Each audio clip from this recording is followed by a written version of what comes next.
Do you feel that?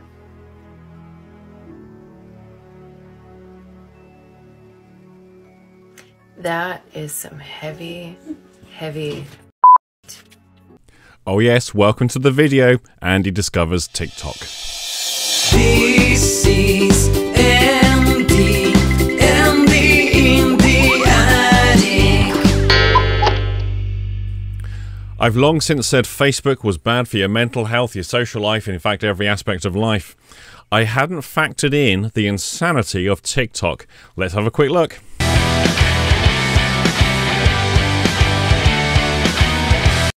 Hi guys, I wanted to get on here today to kind of talk about the visions that I have been seeing. Obviously, we are seeing my visions play out right now.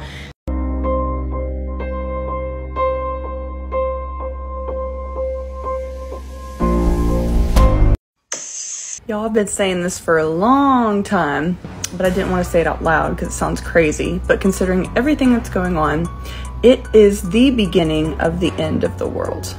I made a prediction back last year and I posted it on TikTok about this World War III happening between Russia and the United States.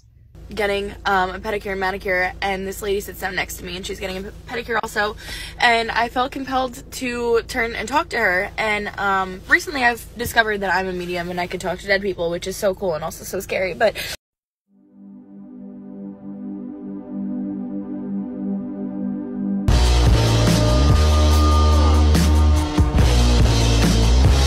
would have seen that I did predict a world war scenario coming our way. Hello, it's me, Annalisa, with my spiritual friend, and I am a psychic medium.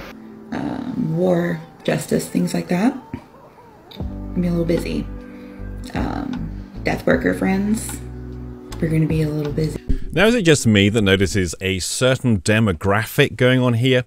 Now, I tried to find some alternatives. Are they all just going to be young women, basically with certain assets on display, or will there be other people joining in? Now, there are some guys, not very many. I will add those into either this video or future ones. I don't know how the edit's going yet. I'm still sifting through. But essentially, this is people positioning themselves as somebody. I am somebody who is able to do something by doing absolutely nothing. Something that got me thinking about this, really, looking at the demographic, the age group, and so on. Have people got it too easy? Now, this is one of those classics. Now, forgive me for what I'm about to say, because I'm over 50 now. I can be the old man. But when I was that age, I was doing something very different. And this is true. So when I was 18, I became a student nurse. By 22 years old, I was working in accident and emergency, and very quickly got into the trauma and resuscitation work in the trauma rooms, as well as the other work in accident and emergency. And by the time I was 26, I was working in brain surgery. A lot of people I know who I grew up with were doing similar stuff, including family. People were joining the forces. They were doing all sorts of interesting things and scary things. Work that required a very high level of commitment and responsibility. And actually, the other concept, which seems to be lost these days, personal sacrifice.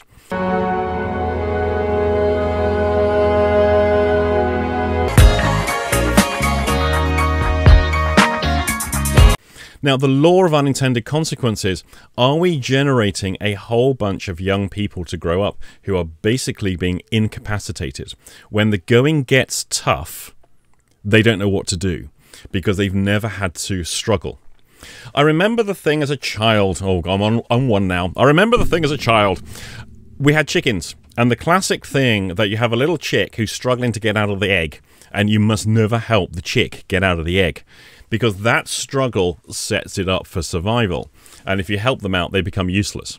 Anyone who's kept chickens will be familiar with that. And I just think this is what we're doing to young people who still have a need for importance. They still have a need. Of course they do. They're no different to us. They're just in a different environment. They have a need to be something, a need for recognition, a need for accomplishment. In a race, only one person wins unless there's a tie. But when everyone gets a participation trophy, no one can win. So how can anyone differentiate themselves in terms of accomplishment? When anyone can identify themselves as anything, we now have men identifying as women running in women's sports and swimming in women's sports and so forth. Men have taken over the women's sports. Wow! All in the name of equality, apparently. Stuff like that. When essentially genuine competition is eliminated, how do people differentiate and identify their own personal accomplishment when basically everything they've ever done gets accomplishment, award, certificates, and so forth? Are we seeing the TikTok generation who will move to any major global event to position themselves as central to it? Are they in fact just trying to get recognition to accomplish something in the absence of any ability to accomplish anything? Who knows? Let's look at some more.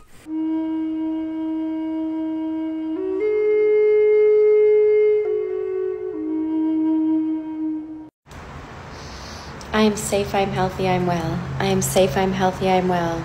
I'm safe, I'm healthy, I'm well. I am safe, I'm healthy, I'm well. I am safe, I'm healthy, I'm well. I am safe, I'm healthy, I'm well. I am safe, I'm healthy, I'm well. I am safe, I'm healthy, I'm Everything's gonna be alright. It's just that I do have psychic abilities. I want to address what's going on in Ukraine and tell you that my heart is with you. If you are in Ukraine, you are not alone. There are many of us around the world that support you and want to see this war come to an end immediately. That being said, I also want to donate my services to you and send you some distance healing Reiki. If that's something you are interested in, please leave a comment below, or you can send me a private message. Yep, wherever there's a disaster or a crisis, there's always somebody trying to cash in. Of the mothers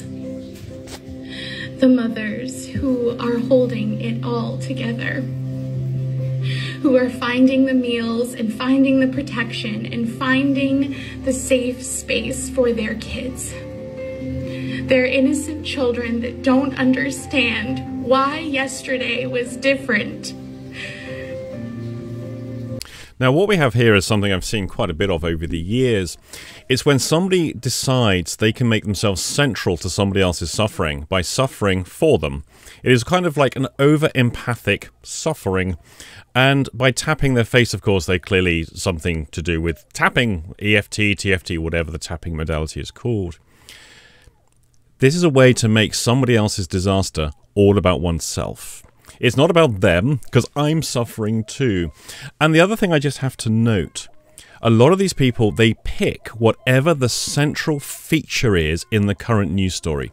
There is suffering happening across the planet at all times, and there are plenty of things happening in far out remote places that we never get to hear about because it doesn't fit the media agenda. And yet all of the healers, the tappers, the clappers, the lot seem to follow the media agenda. Why?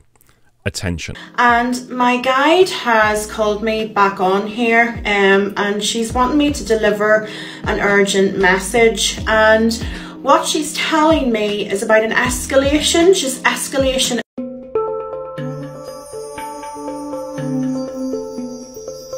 The world and its people are going to need healing that you can provide. So keep it up. We opened it up to whatever the angels wanted to show us, and what they showed us is vital for every human on this planet to be aware of. I made this video last year in 2021 debuting another person who made the same prediction. Fast forward 2022. Famous psychic predictions for the Russia-Ukraine conflict and the rising of Russia. I am safe, I'm healthy, I'm well. This is